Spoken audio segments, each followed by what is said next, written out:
আচ্ছা, আমার student class 5-এ পড়ে, সুদীপ সর্দার নাম।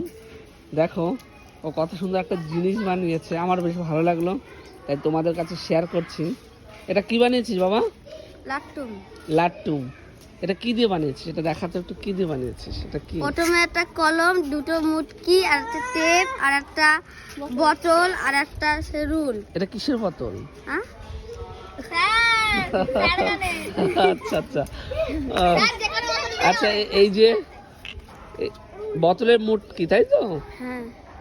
বাহ, এবার ঘুরে দেখাতো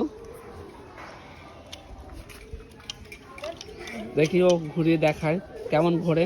ঘোরে, এটা ঘোরে। ও লাটিমের সুতোটা ঘোরানো হয়ে গেছে, এটা কি করবি এবার? এবার এবার ঢুকাবো, এটা ঢুকিয়ে। ওটা রুল পেন্সিল ছিল। হ্যাঁ। আচ্ছা, ঢুকালি বেশ, তারপরে? এবার এখানে টান দিলেই হ্যাঁ। ওয়াও, অসাধারণ হয়েছে তো, সুন্দর ঘুরছে।